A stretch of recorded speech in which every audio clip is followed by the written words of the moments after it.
So my name is Christa McGrath and I am the owner of Rise Up Dance Center in Rochelle. I started dance when I was 3 years old. I started in a Park District program, and after that I just kind of fell in love with it. I loved being able to express myself through movement. Even as a young child, there were no restrictions. You got to use your imagination and just move and be free. So I really love that about dance personally. So after that, my parents were like, okay, I think she likes this. So they put me into a more traditional school, and I danced all through high school and into my college years. I did dance with a program, a Park District program in Sycamore, because my family is from there.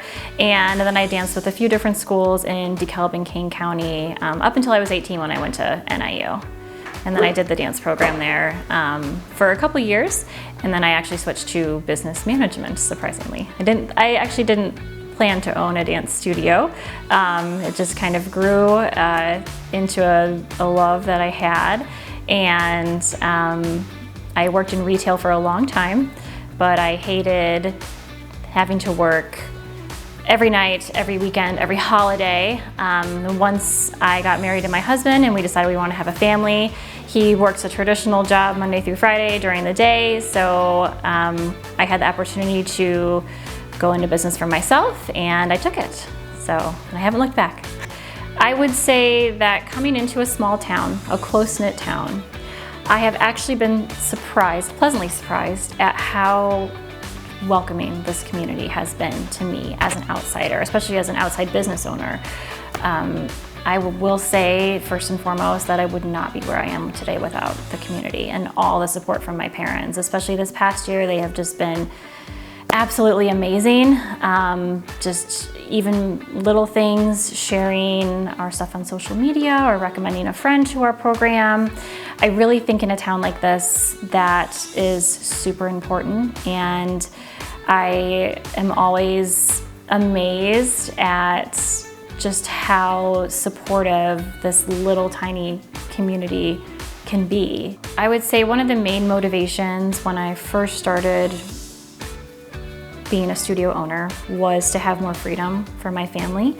My husband and I knew we wanted to have children, and being able to have that flexibility has been such a blessing for us.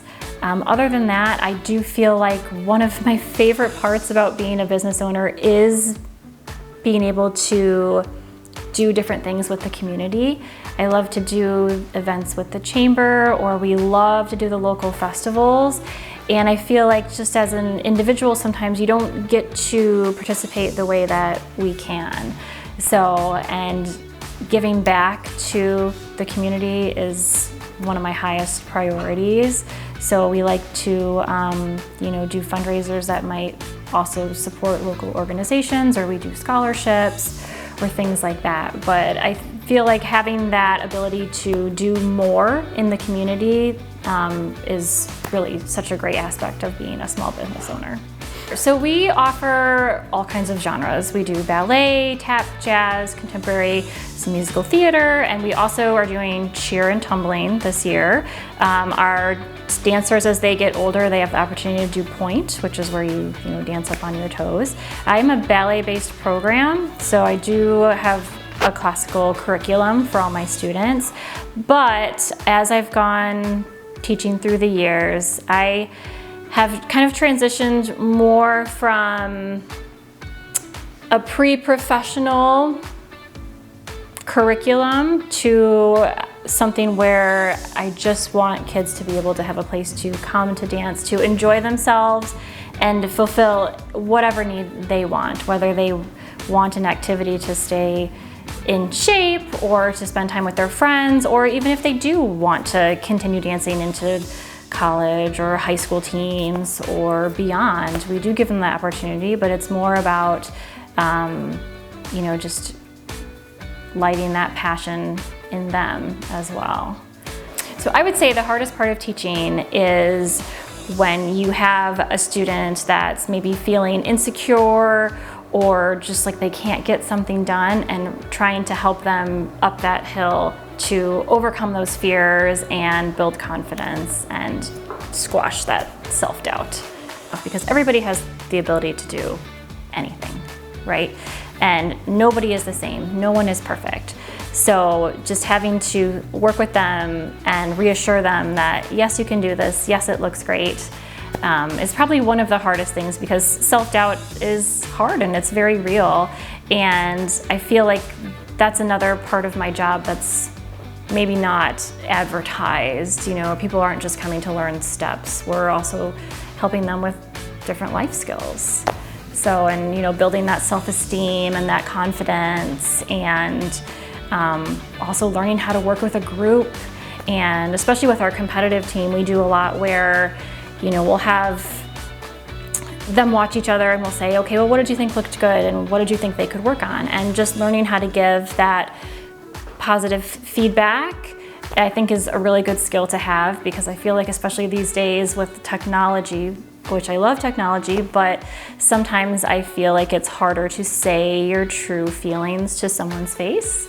And I think that being in an atmosphere where you are encouraged to be yourself and to build each other up is really important, especially for children.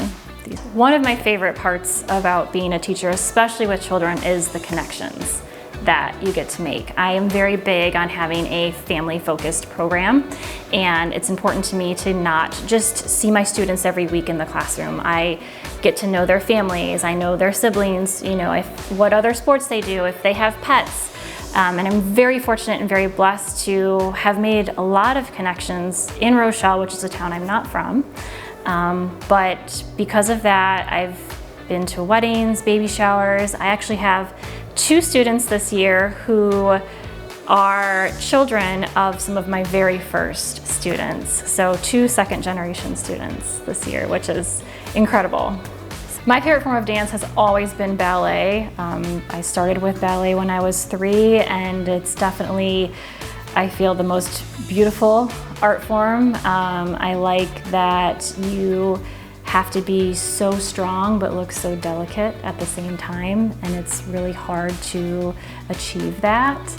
I also like how some people might think that ballet is just frilly tutus, but it's not. It really can be all the different types of emotion. You can be angry, you can be sad, you can be happy, but it's just gives you an outlet to do all of those things. But ballet is definitely my favorite. It's my favorite to teach. Probably next is contemporary, which is kind of a ballet-based form. But yeah, I think I'll always love ballet, especially the classical ballets that, you know, are maybe not so well known anymore. I would say our main philosophy is just acceptance, inclusion, and then an encouraging environment. That's probably my main motivation, is I want people to feel good when they enter and exit my doors, and especially when they're on the dance floor.